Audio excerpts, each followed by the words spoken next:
Okay, so this video is going to show you how to properly do the back squat. So you've already mastered the front squat. Last year was what we did, the front squat. So now we need to focus on the back squat. So essentially the squat is the same. The only difference is where the weight is and where your hand placement is. Since we are doing this remotely, and usually with our learning our skills, we like to do it without weight and then add weight. So when we're doing this, you are not using weight.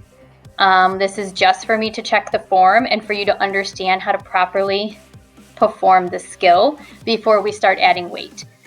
Even if you're someone who has been using weight when you're submitting your videos, please make sure that you are not using weight because we're just looking at the form, okay?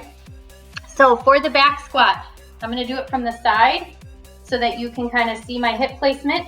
But when you're standing, your feet are parallel and about shoulder width apart, okay? So my feet are parallel and about shoulder width apart. Just tilt this a little bit, okay? Now, when you're doing the back squat, your weight is going, or the barbell is gonna be on your back.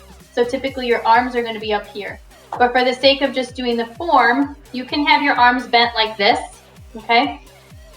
And what you're gonna do is you're just gonna squat. So when we squat, our chest stays nice and high, okay? We're not leaning over, okay? So our head, our eyes are staying straight, our chest is staying up. All we're doing is our hips are going to slightly go back and then down. And my weight of my body shifts to the heels of my feet. You're not coming all the way up on your heels, but you should be able to feel the shift.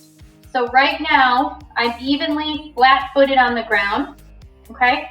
So when I do my squat and my hips go back, okay, the weight shifts to mostly in the heels. I still have my feet are on the ground, but most of my weight is in my heels, and then I'm squatting down and squeezing on the way up.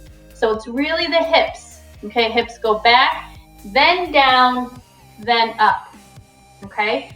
Again, I want you to practice that. If you need to, you can use a bench to kind of do a box squat. So you're doing the same thing, but you'll squat down till you feel the bench and then you'll stand up. This helps if you're struggling and your hips are going forward, which we do not want. We want our hips going backwards. That helps with that hip placement. So if you put, a chair or a bench or something like that, it will help with that hip placement because that's typically the hardest thing to learn when you're learning how to do a proper squat, okay? So that is the correct form. Please make sure that you're looking at the rubric and making yourself familiar with the language in there so that you understand that when we're using it in class, okay?